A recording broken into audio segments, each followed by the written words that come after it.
essential. Pakibasa po ng malakas.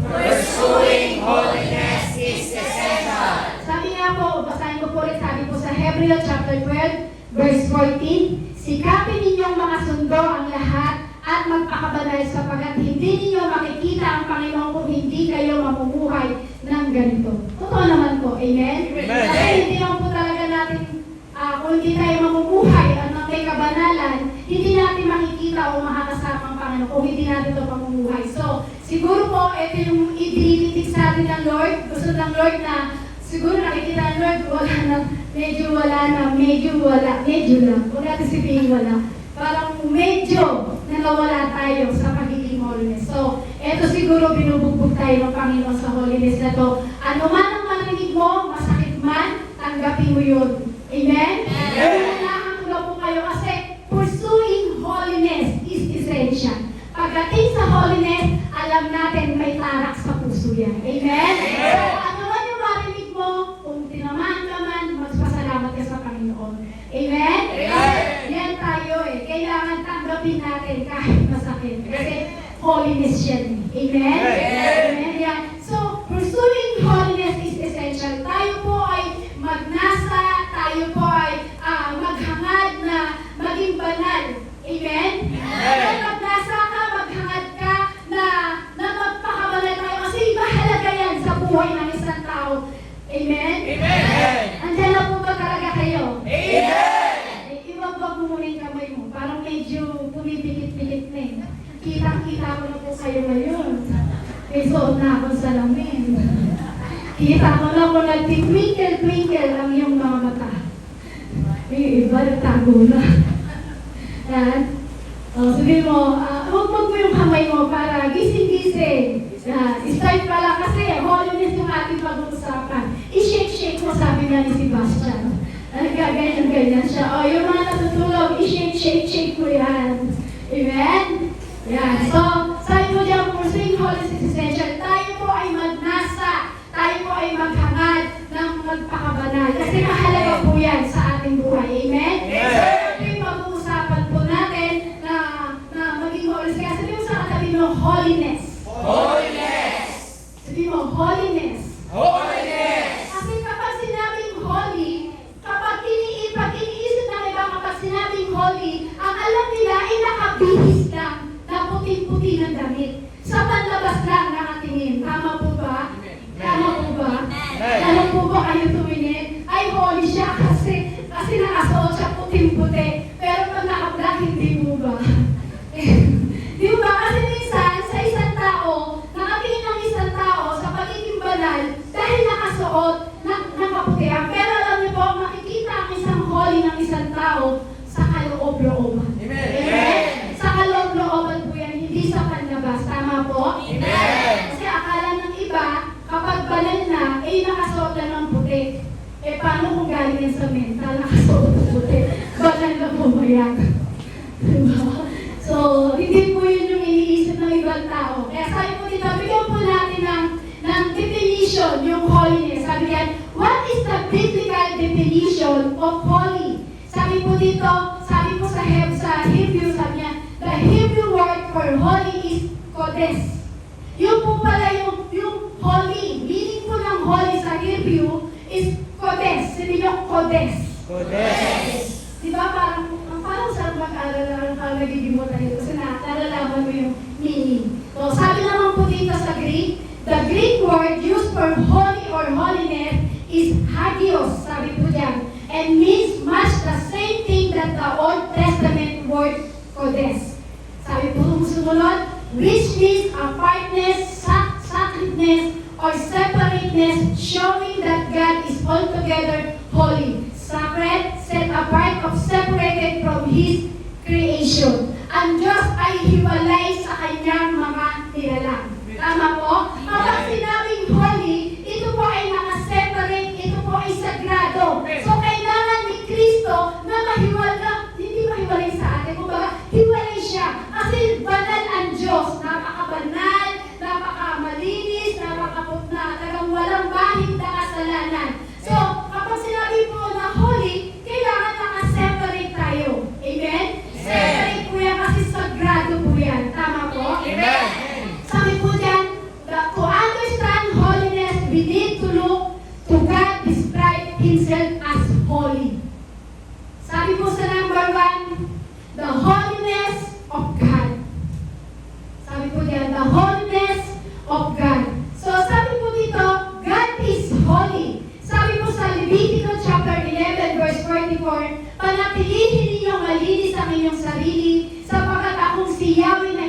Diyos ay banal.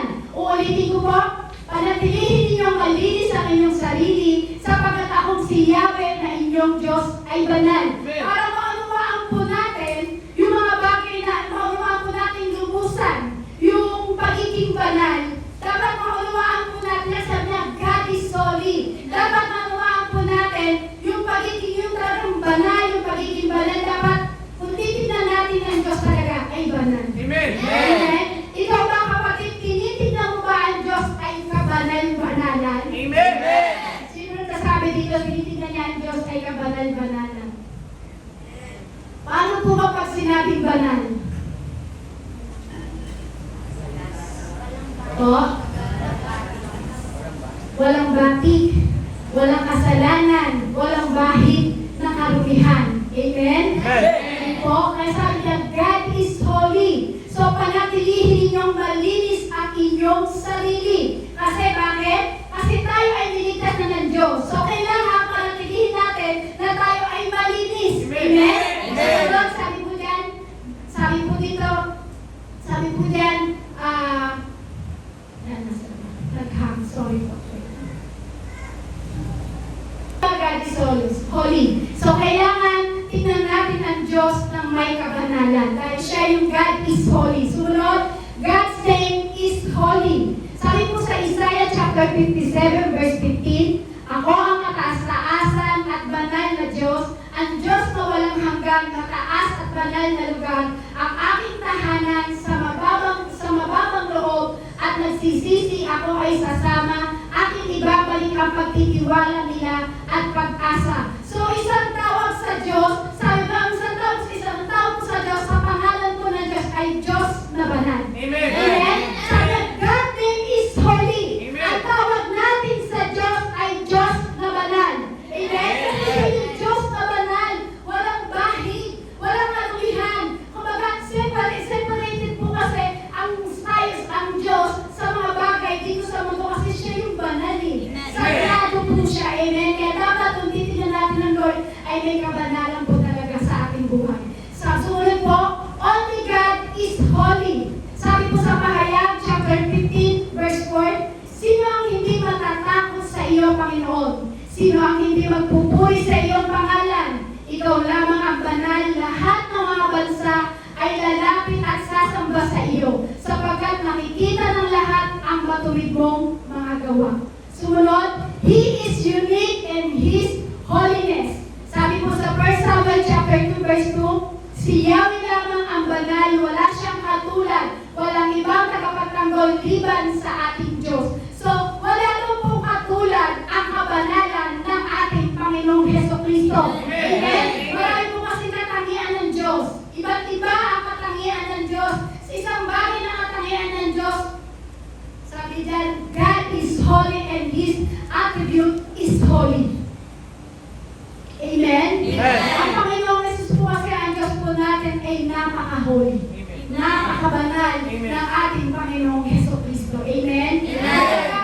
Kumbaga, kung titignan po natin, kumbaga, ang example po, kapag sinabing God is love, ang pag-ibig ng Diyos ay banal. Tama po? Kapag sinabing God is love, ang pag-ibig ng Diyos ay banal. Amen? Kasi may nagsasabi na kapag ang tao daw po, ang pag-ibig daw po ng tao, minsan, ang nakapaloob lang po sa pag-ibig ng tao, walang iba kundi kahalayan. Pero ang Diyos, pag sinabing God is love, ang Diyos, ano po? Banal. Amen. Amen? Pero sa atin daw po mga tao, kapag sinabing love, kapag sinabi na yung pag-ibig, ang nakapaloob lang daw yan minsan, yung kahalayan. Pero ang Diyos, hindi po.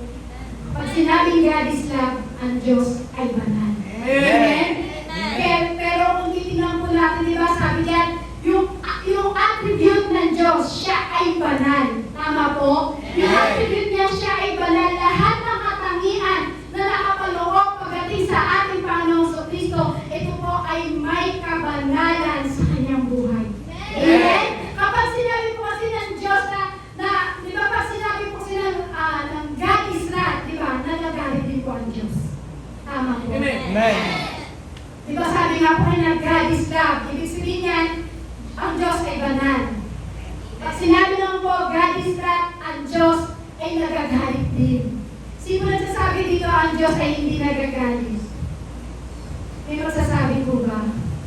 Di ba ang Diyos po nagagalit din kapag sumusobra po ang ating mga ginagawa sa atin? Amen? Amen? So, titignan po natin yung kanyang pagiging Diyos, minsan, dahil sa sobrang siguro ng ginagawa, hindi siguro sobra-sobra talaga yung ginagawa ng tao. So, ang Diyos, kapag nakikita niya na sobra ang ginagawa ng tao, nagagalit din ang Diyos. Amen? So, ibig sabihin kapag nagagalit po ang Diyos, minsan nakapaloob din po yung doon sa kanyang kabanalan, nakapaloob din po yung galit. Kasi galit nga po siya sa mga masamang ginagawa ng tao. Kapag sinabi po kasi na God is love, dapat talaga makita natin ang Diyos ay Diyos ng pag-ibig talaga. Diyos ng banal. Tama po? Kasi sinabi naman po na merciful. Sabi niya pag sinabing merciful God, ito po ay nakapaloob pa rin sa kanyang pagiging Diyos. Tama po? Meron po akong isang kwento sa Bible na isang kwento po sa Bible kung saan pinakilala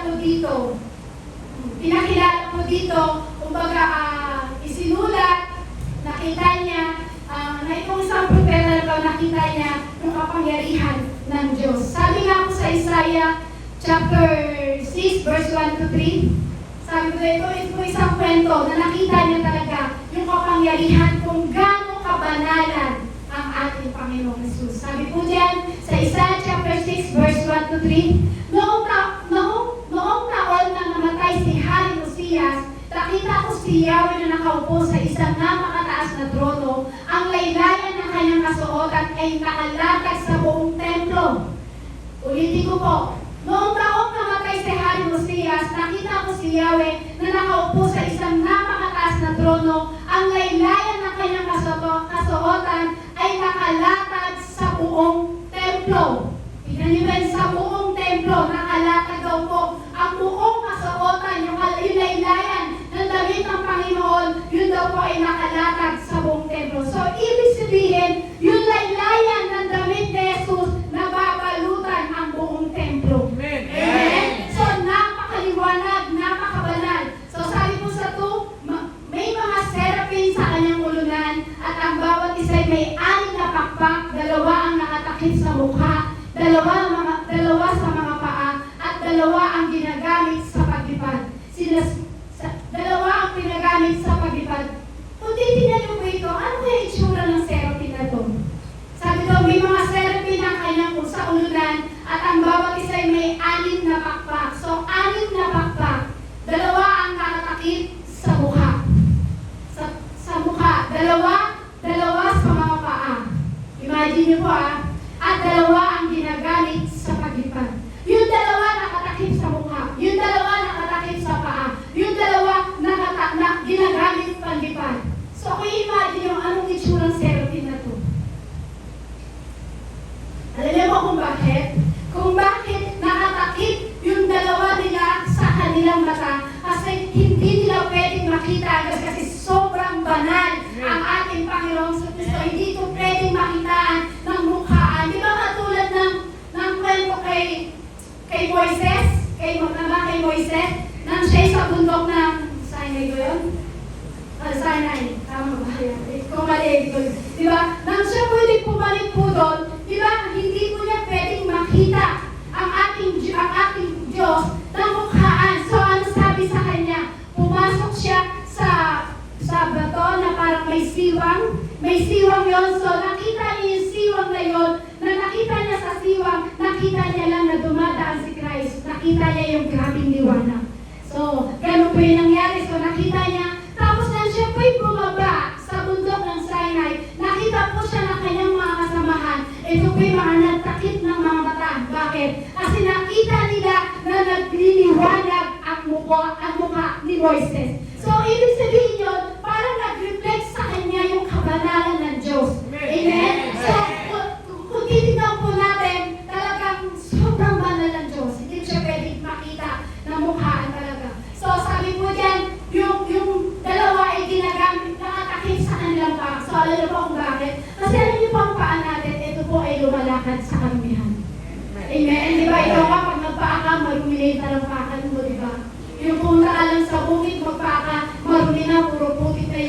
yung paa. So, ginagamit ito nagagamit natin ito na tayo lumalakad isa sa karumihan. So, ano po, di ba, yung sabi, dalawang pakpak pa daw po. Yung dalawang pakpak na yun yung ginagamit nila palipad. So, alam niyo po sa ating buhay, yun yung dalawang pakpak na meron tayo na pwede natin ipagsigawan ang kabanalan ng ating Panginoong Heso Kristo. Amen? Sabi po sa number 3, sinabi niya sa isa't isa ang ganito, banal, banal, banal si Yahweh. Kita niyo po yun? Sinabi nila sa isa't isa ng ganito, banal, banal, banal si Yahweh na makapangyarihan sa lahat. Ang buong daigdig ay puspos ng kanyang kalwalhatian.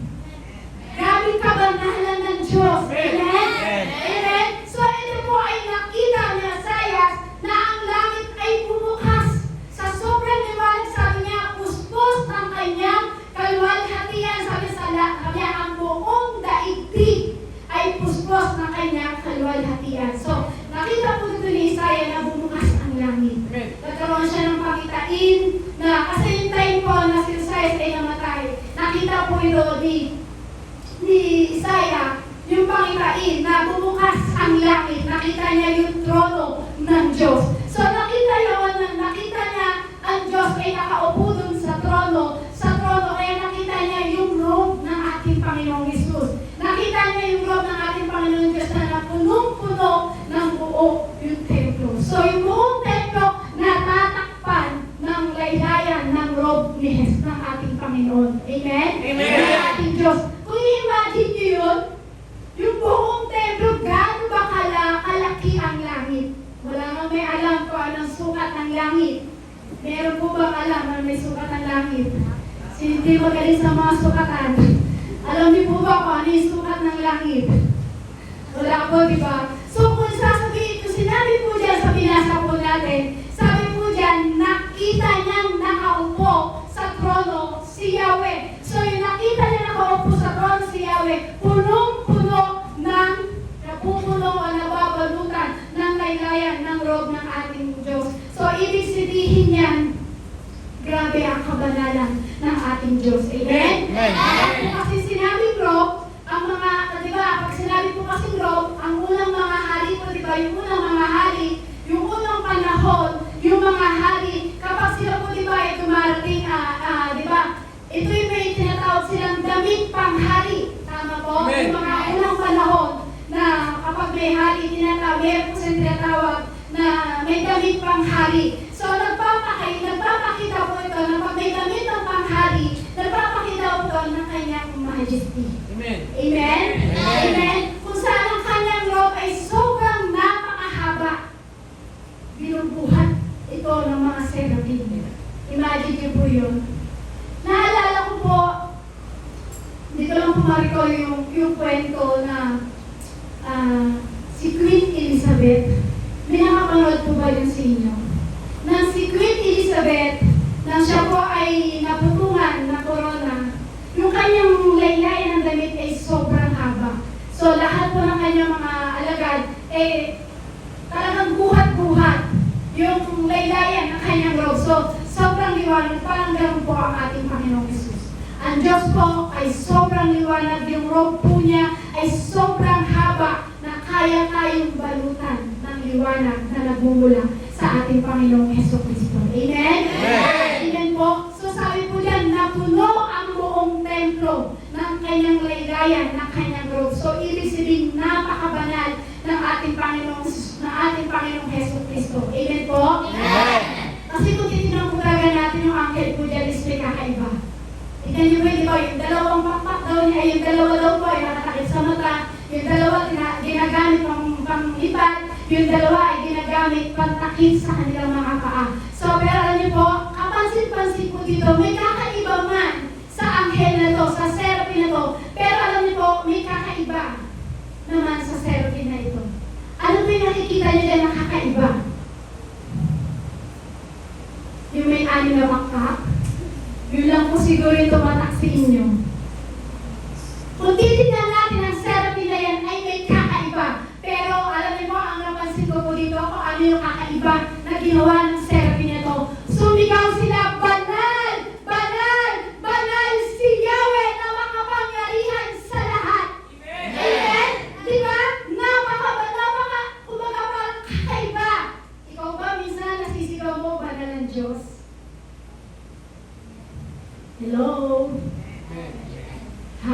ay... Andiyan po ba kayo? Yes! Di ba kakaiba? Kakaiba man ang selfie nila, may anim na siyang pakpak, pero the best yung kakaibang isinisigaw nila, banal, banal, banal si Yahweh, makapangyarihan siya. Kaya ang buong daigdig ay bukos ng kanyang kalwalhatian. Kakaiba?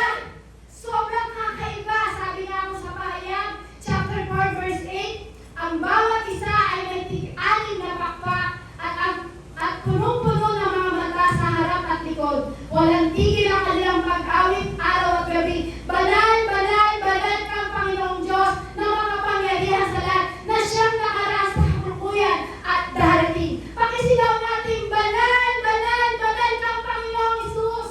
Banal! Banal! Banal ang Panginoong Jesus! Ganyan po kaya sumisigaw ni Seraphim.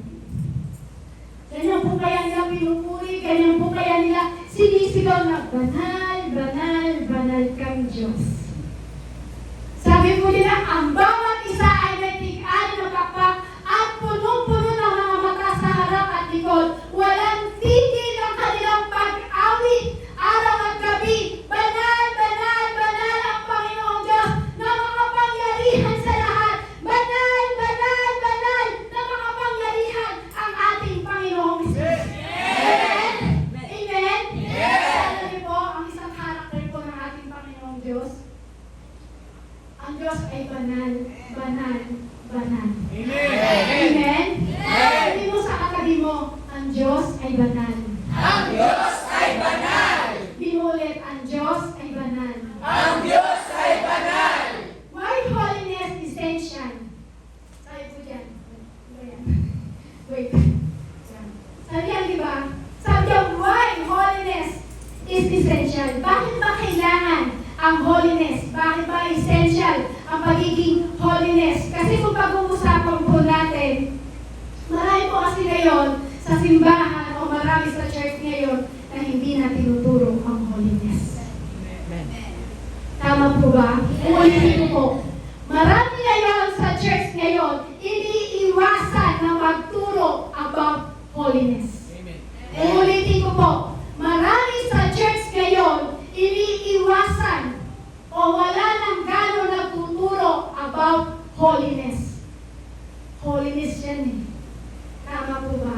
Amen! Tama po. Amen! Madalas ang pinag-uusapan sa church, blessing. Madalas pinag-uusapan sa church, motivation. Ano ba yung pwede niyang gawin? Ano ba yung dreams niya?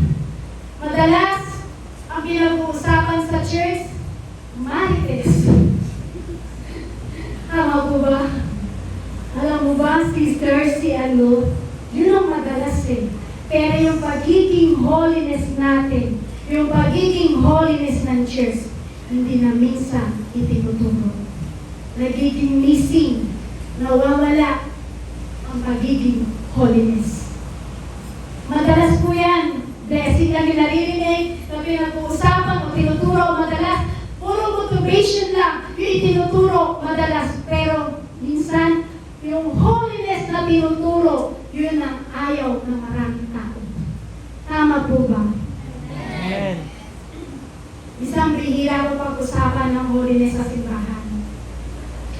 Kapag tinuro po, malamang kapag tinuro po yung holiness, idinikdik yung holiness, malamang ubos ang miyembro. Tama po ba? Tama po ba? Ulitin ko po.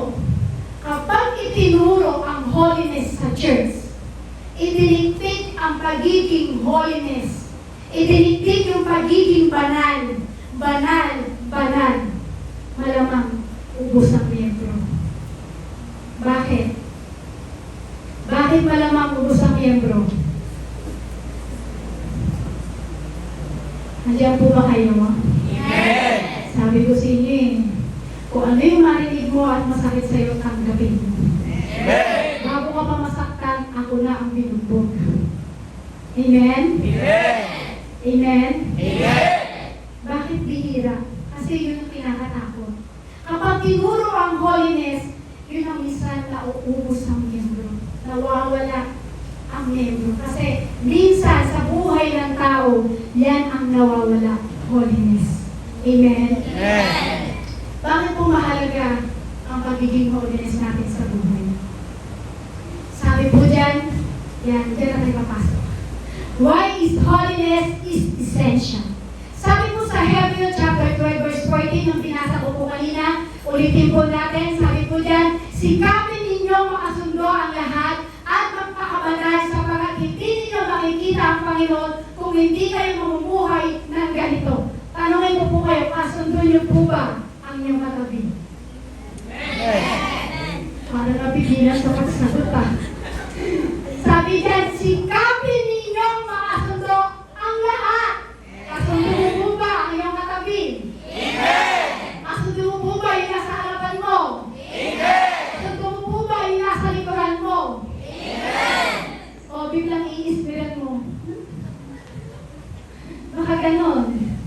Sabi yan, sikapin ninyong makasundo ang lahat at magpakabanal sapagkat hindi ninyo makikita ang Panginoon kung hindi kayo mamumuhay ng ganito. Kung hindi tayo mamumuhay ng may kabanalan, hindi natin makikita ang ating Panginoong Hesus. Amen. Amen? Amen. Dahil kung walang kabanalan at hindi mo isi-separate yung sarili mo o yung buhay mo sa mundong ito, wala talagang kabanalan. Amen. Uulitin ko po.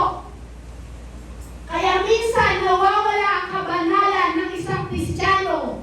Bakit po? Kasi minsan ang kanyang pamumuhay o kanyang buhay, minsan hindi na isi-separate sa mundong ito. Sabi nga po diba sa Biblia, huwag tayong umayon sa takbo ng mundong ito. Amen. Kaya lamang po minsan, kaya nawawala ang magiging banal ng isang Kristiyano. Yun nga po. Hindi tayo nasi-separate sa mundong ito.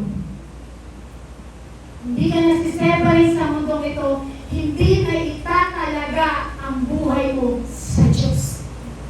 Amen? Amen. Kaya nawawala ang holiness sa isang Kristiyano, hindi sumiseparate o hindi naihiwalay sa takbo ng mundong ito at higit sa lahat, hindi na itatalaga ang buhay niya pagdating sa ating Panginoon Jesus. Amen. Kaya yung banal, yung kabanalan, nawawala. Amen? Amen. Kaya sabi po dyan, di ba, hindi ninyo makikita ang Panginoon kung hindi kayo mamumuhay ng ganito. Sino po dito magsasabi, nakita niya ang Panginoon tapos namumuhay siya na walang kabanalan? Nakita niya po ba ang Panginoon? Amen? Nakita niyo po ang Panginoon? Tapos namumuhay ka na walang kabanalan? Masabi niyo, Amen. Ay, sorry. Amen? Hindi tayo pwedeng mamuhay na walang kabanalan tapos makikita mo ang Diyos. Makikita mo ang Diyos kapag punong-punungan ang kabanalan mula sa Diyos. Kaya sabi nga po dyan, di ba? Sikapin ninyong makasundo ang lahat at magpakabanal sapagkat hindi niyo makikita ang Panginoon kung hindi kayo mamumuhay ng ganito. Ano po ba yung mamuhay ng ganito? Yung mamuhay ng may kabanalan. Amen. Amen. Hindi mo kasi makikita ang Diyos kapag sinabi na, hindi daw po natin makikita ang Diyos na, without religion. Yan. Sabi po dyan, because without ministry, mahalaga yung ministry. Mahalaga po yan. Pero alam niyo po, ang ministry kailangan may halo din po yung kabanalan. Hindi puro ministry ka lang. Amen. Amen? Kasi natin, magaling kang sumayaw. Pero pagdating sa labas naman, wala kang kabanalan. Yes, magaling kang mag-share ng words of God. Sabihin mo na, kabisado mo na ang buong Biblia. Pero pagdating sa labas naman, nakikita ang iyong pamumuhay na hindi separate sa mundo ito. Masasabi po ba natin na tayo ay may kabanalan? Hindi po, di ba? Amen. Parang hindi po kayo makasagot. Mahalaga po yung kabanalan pagdating sa Panginoon. Amen? Amen. Mahalaga ang pagpunta po sa church. Amen po ba? Amen. Sino sasabi ito mahalaga ang pagpunta sa church? Taas po ang kamay. Yung iba kasi hindi nagtataas. Sigurado na po kayo dyan na mahalaga ang pagpunta sa church. Sigurado na po ba kayo? Yung pagpunta mo lang sa church dahil sa pagtitipon lang. Tama po ba? Kaya ka pumupunta sa church dahil sa pagtitipon lang. Tama po? Walang silbi ang pagpunta mo sa church. Kapag ang pagpunta mo lamang ay pagpunta mo dahil sa pagtitipon lang. Tama po? Kung hindi tayo mamumuhay ng may kabanalan, walang silbi ang pagpunta mo sa church dahil sa pagtitipon lang. Kaya ka pumunta sa church ngayon dahil may service, may gawain, kailangan mo mag-church, kailangan mo makinig ng salita ng Diyos. Pero pag yun lang ang pinunta mo at hindi ka namuhay ng may kabanalan, walang silbi. Tama po? Kapag pumunta ka lang sa church dahil para mag-church, dahil sa pagtitipon lang, kaya ka pumunta dyan. Pero kapag ikaw ay hindi namumuhay sa may kabanalan, walang silbi ang pagpunta mo sa church. Wala yung holiness, wala yung kabanalan. Kailangan may effort. Sige sa akin mo, may effort. May effort! Ano, effort? Parang may narinig ako. Yung mo, effort! Effort! Effort? Ano po ba talaga? O, tatanungin na lang natin, kailangan? Ano? Hindi nyo alam paano yung gagawin? Pagsisikap. Kailangan may pagsisikap. Kailangan may pagnanais. Kailangan may pagnanasa. Namaranasan mo ang kabanalan ng Diyos. May pagnanais ka na lumangan sa kabanalan ng ating Panginoon sa Kristo. Dapat kapag pumupunta ka sa church, ninanais mo, ninanasa mo, dinadamdam mo. Hindi dinaramdam sa mga lupa. Ba tawag doon? Ang tawag doon na. Ayan, nasabihan din ako. Naputol-tuloy tayo. Meron man din, naputol eh. Hallelujah. Oh, Jesus. Amen? Kailangan papunta natin sa church. Kailangan meron kayo pagnanais na mamuhay sa kabanalan.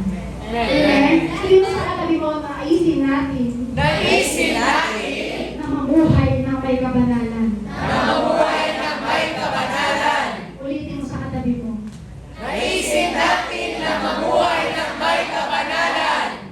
Amen? Amen! Kailangan may effort. Amen! Amen?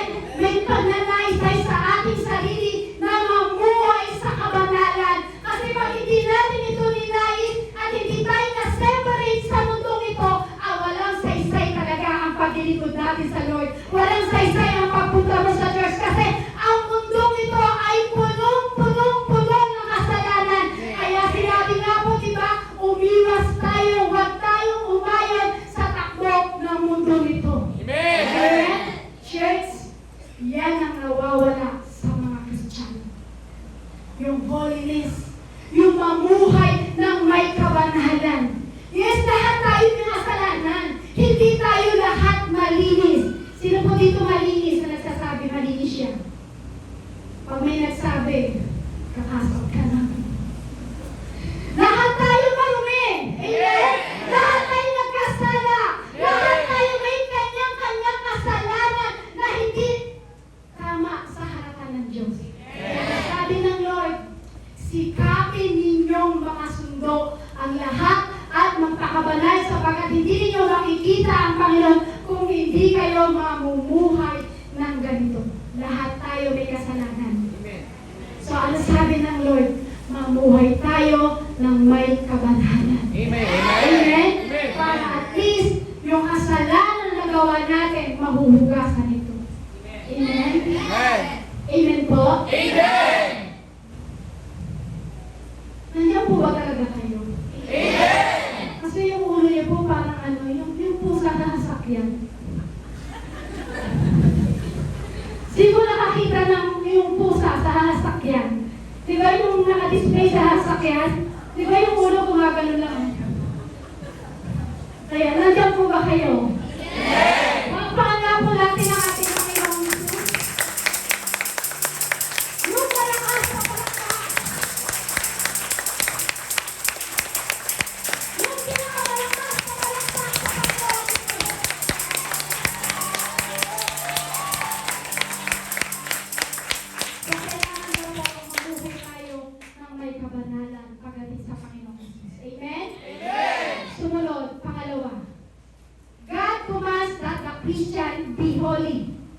sabi po sa 1 Pedro, sabi po dyan, chapter 1, verse 14 to 16, bilang masunuring mga anak, huwag kayong umayon sa masamang pagnanasa tulad ng ginagawa ninyo noong kayo'y wala pang tunay na pagkaunawa. Tama po ba? Sabi po dyan, bilang masunuring mga anak, huwag kayong umayon sa masamang pagnanasa tulad ng ginagawa ninyo noong una kayo'y wala pang tunay na pagkaunawa. Yung time ko pa lang po nung una, wala po mga po talaga yung pagkaunawa sa salita ng Diyos eh. Kaya nga po, sumusunod lang tayo sa ayon ng mundong ito. Amen? Pero sabi po dyan, bilang masunurin mga anak, huwag kayong umayon sa masamang pagnanasa tulad ng ginagawa niyo nung unang kayo wala pang tunay na pagkaunawa. Verse 15, dahil ang Diyos na pumili sa inyo ay banal, dapat din kayo magpakabanal sa lahat ng inyong ginagawa. Ang Diyos na pumili daw sa atin ay banal, kaya dapat daw po tayo ay magpakabanal sapagkat tayo ay tinawag ng ating Panginoong Jesucristo. Verse 16, sapagkat nasusulat, magpakabanal kayo sapagkat ako'y banal. Amen. Pakibasa po ng malakas. Magpakabanal kayo sapagkat ako'y banal.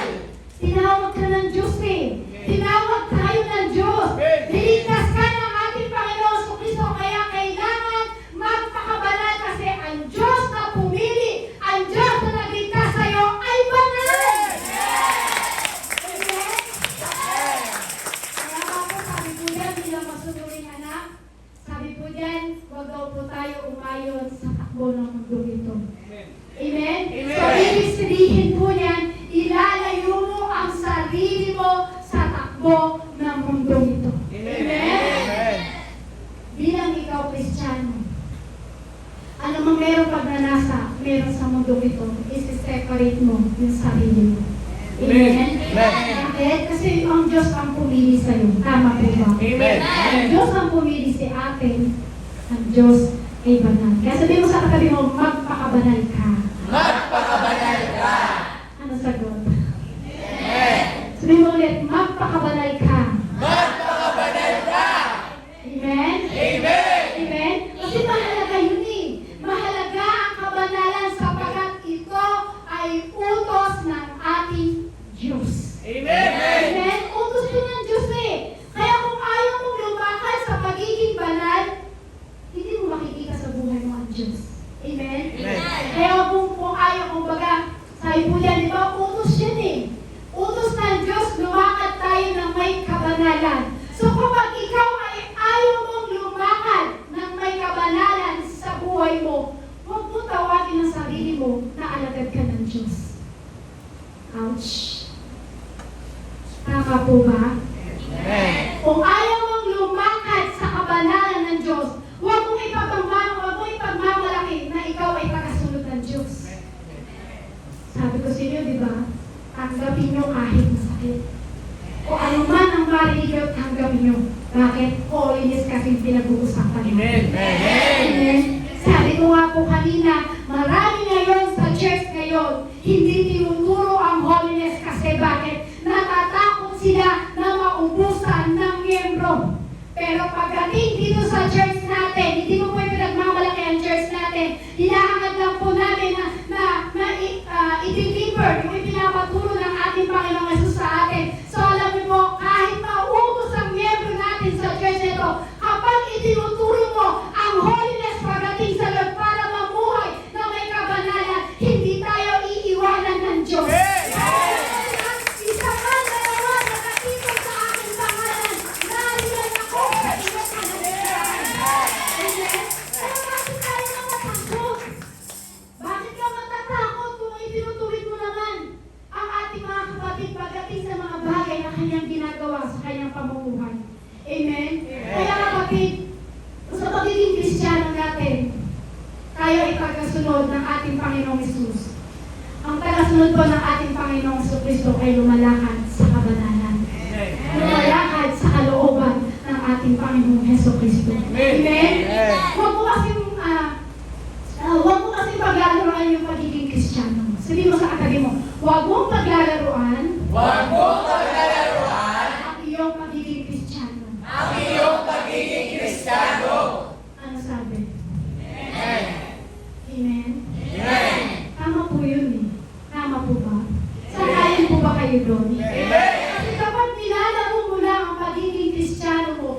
hindi ka makakalakad sa may kabanalan. Kapag nilalago mo ang paglilingkod mo, kapag, kumbaga, sabi ko nga po, yung nakaraang preaching ko po, di ba sabi ko, kung nilalago mo lang ang paglilingkod mo, kung nilalago patumpik-tumpik ka lang, ang ginagawa mo pagdating sa Diyos, hindi mo mararanasan ang kapangyarihan at kabanalan ng Diyos. So alam mo kapatid, dapat mo sa atin, lumakad tayo ng may kabanalan. Bilang nagasunod ng ating Panginoon sa Kristo, mamuhay tayo ng may kabanalan pagdating sa kalooban ng ating Panginoon sa Kristo. Amen po? Amen. Kung pagkakawaan yung pagiging Kristiyano mo kapatid, amen? Kailangan sumunod tayo sa kalooban ng ating Diyos. Sabihin mo sa katabi, sumunod tayo sa kalooban ng ating Diyos. Sumunod tayo sa kalooban ng ating Diyos. Tama po?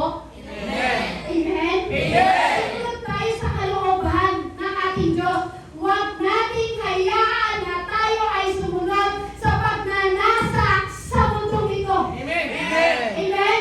Sumunod tayo sa kalooban ng Diyos na may paglalakad sa may kabanalan. Amen. Ngayon, iiwas mo ang sarili mo, ang buhay mo. Ano mang pagnanasa na meron sa mundong ito para ikaw ay hindi makalakad sa kabanalan. Iwasan mo yun. Amen. Separate mo yung buhay mo. Amen? Amen. Amen? Amen? Amen. Kasi hindi ginagawa ng Kristiyano po yan, yung maayos sa takbo ng mundo. Kaya sabi nga po, di ba kanina, i-separate, huwag natin tayo umayon sa takbo ito. Amen po? Amen. Kumbaga, yung iba siguro, pupunta lang ng church siguro every Sunday. Siguro tingin nila may kabanalan na. Tama po ba yun? Siguro, nagkaroon ka ng born again Christian na kaibigan, akala mo may kabanalan ka na. O kaya naman minsan, nagbihis ka ng maayos kapag Sunday. Akala mo yun ay nabago sa'yo. Akala mo tagang may kabanalan ka na. Pero kahit magbihis ka ng maayos, pero kung ang pamumuhay mo ay hindi lumalakad sa kabanalan, wala pa rin sa sentro. Hindi, nagbago lang ang iyong pananamit. Pero yung pamumuhay mo, hindi nagbago kapatid. Tama po? Amen. Siguro minsan gumagawa minsan na isang Kristiyano patago. Minsan nakakalungkot po. Minsan nakakalungkot po talaga. Ito po minsan na nakakalungkot sa isang Kristiyano. Minsan, Kristiyano na, minsan patago pa na may ginagawa. Minsan naman, Kristiyano na inilalantad pa pagdating sa social media. Minsan, banal na banal. Minsan siguro banal na banal ka. Siguro minsan yung damit mo, ang haba, kasi nasa church ka. Yes, ang haba nga ng damit mo. Pero pagdating naman dito, ang haba ng biyak, ang haba ng isip, hanggang dito. Tama po.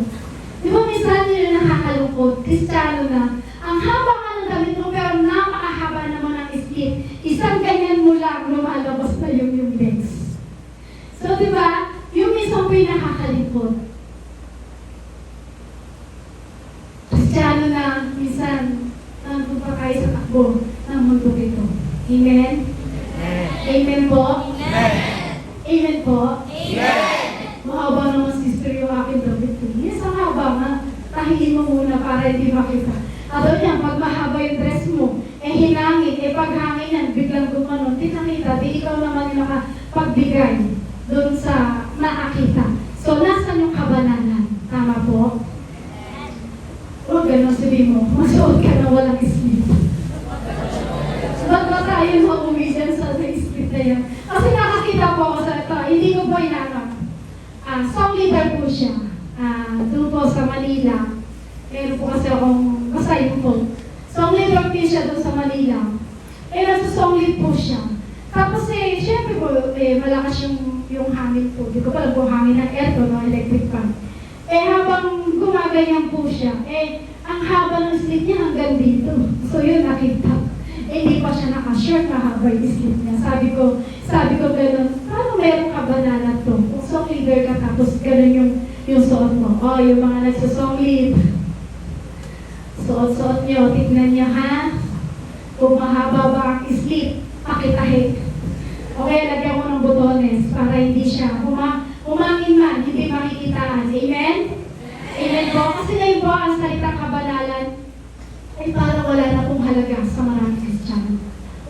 ko po, ang salitang kabanalan ay parang wala ng halaga sa mga Kristiyano. Tama po ba? Pero sabi po dyan, di ba? Sabi po dyan, huwag mong hayaan na madala ka ng masama nung una mo pang ginagawa. Kasi dati yung una natin ginagawa, dati wala pa talaga tayong pagkakaunawa. Pero ikaw ay lumalakad na sa kabanalan ng Diyos, dapat maunawaan po natin yun. Amen? Amen. At ang lamig katabi mo, nakakaunawa ka na ba? Nakakaunawa ka ba? O tulog ka na? Tulog ka na. Ano sabi? Tanong mo ulit, nakakaunawa ka na ba? Nakakaunawa ka na ba? Tanong mo, nakakaintindi ka na ba? Nakakaintindi ka na ba? Ano sagot? Kung nakakaunawa ka at nakakaintindi ka, kapatid, dapat malaman mo, tinubos ka ng ating Panginoon Kristo na banal, banal, banal. Uulitin ko po, kung nakakaunawa ka, kung nakakaintindi ka, kung naririnig mo ngayon ang salita nito, tinubos ka ng ating Panginoon Kristo na banal, banal, banal. Amen? Amen. Dapat wala ka na sa dati mong pamumuhay. Amen po. Amen. Binago ka na eh. Yung nagligtas sa'yo ay banal, so binago ka na. Binago ka na ng ating Panginoon sa Kristo. So dapat wala ka na sa dati mong pamumuhay. Dapat ang nakikita na sa'yo, yung buhay na iniligtas ng Diyos na may kabanalan. Amen? Pero alam niyo po, nang inaaral ko po ito, sabi ko sa Lord, napakahirap po talaga na mamuhay ng may kabanalan. Sino dito magsasabi na napakadali na mamuhay ng may kabanalan? Ang hirap po, di ba? Sabi ko, Lord, paano ko po ito ituturo? Kasi pag nagsisearch po talaga kami, so kamaramihan po talaga kapag tinuturo ang kabanalan, halos nawawala ang mga Kristiyano. Ayaw nilang marinig pagdating ang holiness. Para silang irritable. Ayaw nila. Kasi nga po, nandito tayo sa mundong ito. Pero alam niyo po, sa buhay po natin na tayo ay niligtas ng Diyos na banal, dapat makitaan tayo na may pamumuhay, na may kabanalan. Kaya lang po, ang masakit, ang masakla po, kung titignan niyo po ngayon sa panahon ngayon, itong generation natin, ang pinakamasakla pagdating sa pakikinig ng salita ng Diyos. Kasi yung salitang holiness, baliwala na po sa mga Kristiyano po yun. Dalangin ko po wala po sa atin ngayon sa gabi nito. Ang gano'n. Amen po? Amen. Amen po? Amen. Kasi katotohanan lang po, totoo lang po talaga dapat nakakaunawa tayo eh. Niligtas ka lang ng Diyos na banal. So binago na ng Diyos ang buhay mo. O so minsan nadapa ka. O minsan pa nakagawa ka ng pagkakasala. Pero alam mo na meron Diyos na nagtubos sa'yo na banal. So dapat kailangan gawin natin, maalala mo na may nagtubos sa dapat tumakat tayo na may kabanalan pagdating sa ating Panginoong Jesus. Amen? Amen. Kasi sapagkat ikaw lang naman talaga yung makakaunawa eh sa sarili mo. At ang Diyos ang nagbigay sa'yo kung ano yung maunawaan mo. Bakit? Hindi ikaw ang pumili sa Diyos. Ikaw ang pinili ng Diyos para makasunod sa Kanya. Amen? Amen. Ulitin ko po, hindi ikaw ang pumili sa Diyos. Ang Diyos ang pumili sa iyo, kapatid. Ang Diyos ang pumili sa akin. Ang Diyos ang pumili sa ating lahat para tayo ay makasunod sa kalooban ng ating Panginoon Kristo at para tayo makasunod sa mayroong kabanalan sa ating buhay. Amen? Sa pamamagitan ng pamumuhay na may kabanalan pagdating sa ating Panginoon Kristo. Sumunod, number 3. God has saved us the Holy Spirit to make us His holy people. Ang totoong banal daw po, ito po yung taong namatay at pagkatapos ay ginawang santo. Ito daw po ba yung totoong banal? Yung di ba may taong namatay tapos ginawang santo? Yung po ba yung tinatawag na banal? Sino ba yung kilala yung ganon? Wala po kayong alam? Di ba namatay si Rizal, ginawa nilang Diyos? Di ba sinambal nila? Sino po dito yung nakakaalam po yun? Di ba?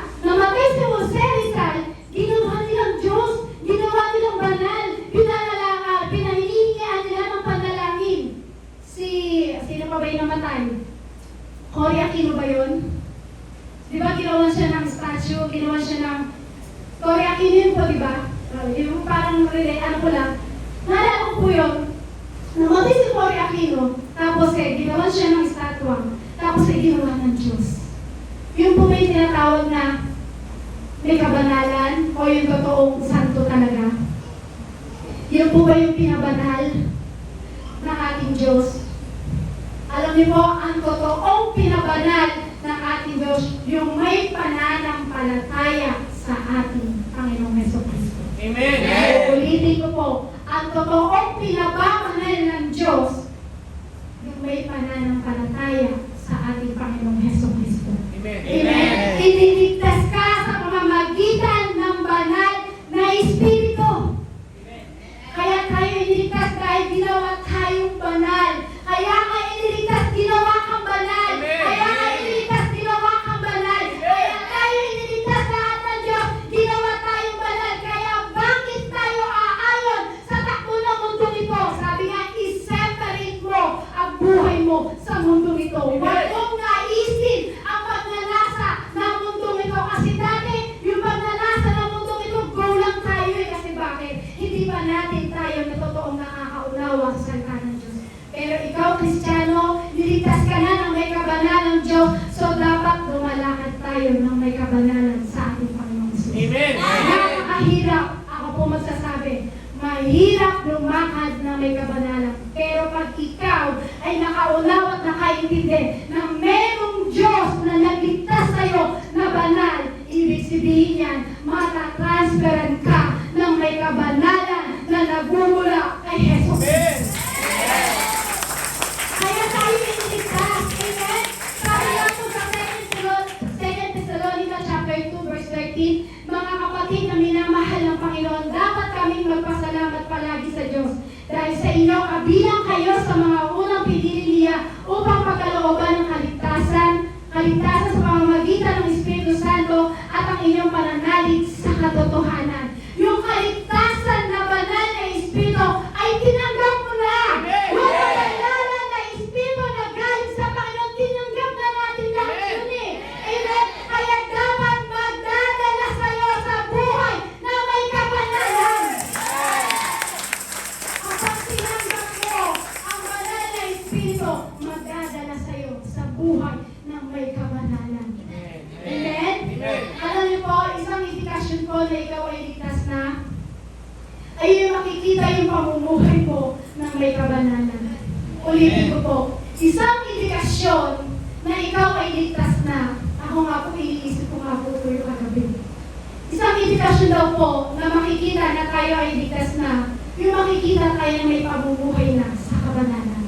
Kaya sabihin mo sa katabi mo, makita ang sa'yo, sa pamumuhay mo ang kabanalan. Sa pamumuhay mo ang kabanalan. Kasi nakakalungkot po minsan, born again Christian daw, pero kung makapagmura, is wagas. Diba? Meron po ba kayo nakakarinig po niyan? Nakakalungkot. Born again Christian daw siya, pero pag nagmura, is sobrang wagas talaga. Wagas na wagas talaga. Naalala ko nga po, nang hindi pa po ako born again sa Panginoong Hesus.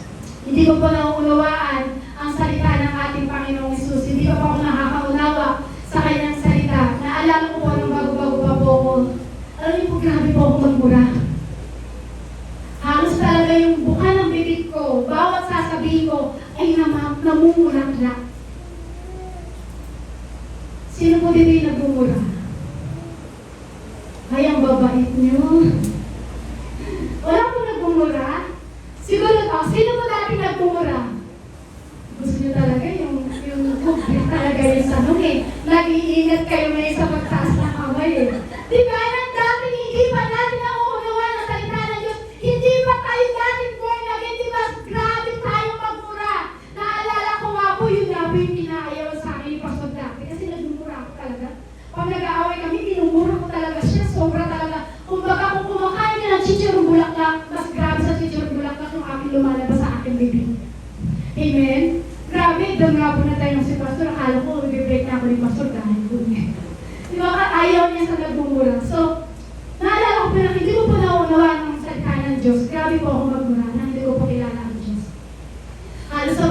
Nagkukwento lang ako, laging may halong salita. Baka mapamura kayo, ha? Ingat-ingat din, ang inyong mga bibig bantayan. Amen? So, di ba, Kristiyano daw siya, pero grabe naman magmura. Wagas kong magmura. So, alam niyo po, dapat bilang Kristiyano, hindi na po tayo nagmumura. Amen. Amen. Minsan naman may narinig po ako na nakalaglag lang, born again po yan, ha? Born again siya. May nalaglag lang na isang bagay. Ay! Born again, ha? Pero alam po, marami nakarinig ko. Di ba yung may nalaglag lang kung ano-ano na ang pinagsasabi? Ay, palasalos. Di ba? Kasi alam niyo po, kapag niligtas ka ng Lord, dadalhin ka niya sa buhay na may kabanalan. Amen. Amen? Amen. Hindi yung nagawa ka, born again ka na, pero kapag ginulat ka, kung ano-ano na ang biglang nasasabi mo. Ginulat ka lang, sister! Halala! Wala na. Born again ka, kapatid. Amen? Dapat makita sa atin na tayo ay lumalakad. Tayo ay namumuhay ng may kabanalan sa ating Panginoong Kristo. Sabi nga po sa unang Pedro chapter 1 verse 2, kayo'y pinili ng Diyos Ama, ang Diyos Ama ay sa kanyang layunin, sa mulat mula pa ay pinabanal ng Espiritu Santo upang maging masunurin kay Jesucristo at malinis sa pamamagitan ng kanyang dugo. Sumagana nawa sa inyo ang kagandahang loob at kapayapaan. Bakit? Kasi iniligtas tayo ng Diyos, tayo ay pinabanal ng Espiritu ng ating Panginoong Kristo. Sa totoo lang, ikaw ay niligtas, ang buhay mo ay pinaging banal ng Diyos. Amen? Kaya sabihin mo sa katabi mo, totoo niligtas ka ng may buhay na kabanalan.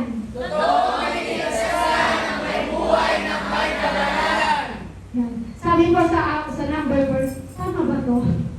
Ba't parang bilis na oras? Yan. Sabi ko sa number 4, the only safe evidence that we have a saving faith in Jesus Christ is a holy life. Sabi nga po sa 1 John chapter 2 verse 6, sino man nagsasabi na nanatili siya sa Diyos ay dapat mamuhay tulad ng pamumuhay ni Jesucristo. Yung nagsasabi ang buhay niya ay sa Diyos, ang buhay niya ay iniligtas na ng ating Panginoong Jesucristo. Dapat makita ang ating Panginoong Jesucristo lahat sa ating ginagawa. Amen? Dapat lahat ng ating ginagawa, binibigyan natin ng kaluguran ang ating Panginoong Jesucristo. Sabi nga po sa 1 Thessalonians chapter 4 verse 7, medyo bibilisan ko na lang po, tayo tinawag ng Diyos upang mamuhay sa kabanalan, hindi sa kahalayan. Tayo tinawag ng Diyos upang mamuhay sa kabanalan, hindi sa kahalayan. At hindi nyo maisigaw. Tayo tinawag ng Diyos upang mamuhay sa kabanalan, hindi sa kahalayan. Amen? Hindi sa kasamaan. Amen? Tinawag ka ng Diyos para sa kalinisan, hindi sa kahalayan. Kapatid, tinawag tayo ng Diyos, iniligtas tayo ng Diyos, tayo ay binigyan at lumakad sa kabanalan. So dapat tayo ay lumalakad sa kalinisan, hindi sa kahalayan. Amen? Bakit dapat makita sa atin kailangan yung kabanalan? Kasi iniligtas tayo ng Diyos na banal. Amen? Kaya ko nga po na ako po yung nag-i-scroll sa Facebook. Kristiyano na rin po ito. Kristiyano po siya. Pagdating po sa church, magaling sumayaw. Tagang the best sumayaw siya pagdating sa Lord. Pero alam niyo po, pagdating sa tahanan niya, nasa kwarto, nasa harapan ng salamin, nakalagay ang cellphone at nagtitito, gumaganyan-ganyan na. Nasaan yung pamumuhay na kabanalan? Ang galing sumayaw, pagdating sa church, makikita mo may kabanalan talaga, pero pagdating na sa kanyang tahanan at nandun na sa sarili niyang kwarto, nakatutok na ang social media at siya po ay sumasayaw na. Wala ang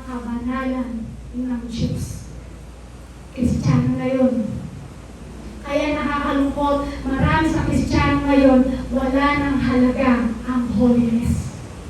Amen? Bata pa yun. Pero pag nag-TikTok, talagang the best. Talagang labas ang kaluluwa. Number 5. The only proof that we sincerely love the Lord Jesus Christ is holy life. Ang tunay na pagkatotoo na mahal talaga tayo ng ating Panginoong Kristo. Mahal tayo talaga ng ating Diyos. Amen? Amen. Madali po kasi sabihin na, I love you, Lord. Madaling sabihin na kantahin yung, I love you, Lord. And I lift my voice. Ang daling sabihin. Ang daling gawin. Madaling sabihin, I love you, Lord. Pero kapag ang totoo po, na tayo lumalakad sa kabanalan, dapat, totoo po talaga, lumalakad tayo sa kabanalan. Kapag sinabi mo, I love you, Lord, dapat may proof. Pag sinabi mo, Lord, I love you, Lord, dapat nakikita, nakakasunod ka sa kalooban ng Diyos. Kapag sinasabi mo, I love you, Lord, I love you, Lord, I lift my voice. Ano kasunod niyo? Yun na yun. I love you, Lord, oh, I lift my voice to worship you. Basta yun na yun. So, ang daling sabihin, pero kailangan nakakasunod tayo sa kalooban ng Diyos. Sabi nga po sa John chapter 14, 15, 21, 23 to 14. Sabi po diyan, kung iniibig niyo ako, tutuparin niyo ang aking mga utos. Verse 21, ang tumatanggap sa mga utos ko at tumutupad sa mga ito, ang siyang umiibig sa akin. Ang umiibig sa akin ay iibigin ng aking Ama, iibigin ko rin siya at ako'y lubusang magpapakilala sa Kanya. Verse 23, sumagot si Jesus, ang umiibig sa akin ay tumutupad ng aking salita. Iibigin siya ng aking Ama at kami pupunta at mananahan sa Kanya. Verse 14, kung hihiling kayo ng anuman sa pangalan ko, ito ay aking gagawin. Yun ang utos ng Biblia. Amen? Madaling sabihin, I love you, Lord. O kaya meron kang matinding problema, kaya nasasabi mo, Lord, I love you, Lord, mahal kita, Lord. Pero pagdating sa kasaganaan ng buhay, nagsasabi ka pa kaya, I love you, Lord. Nagsasabi pa kaya na, Lord, pupurihin kita sa aking buhay. Sa panahon ng sitwasyon ng iyong buhay, madaling sabihin, I love you, Lord. Pero dapat nakikita tayo na nakakasunod sa kalooban ng Diyos at tayo ay lumalakad sa kalooban ng ating Panginoong Kristo. Amen. Sabi ko nga po kanina,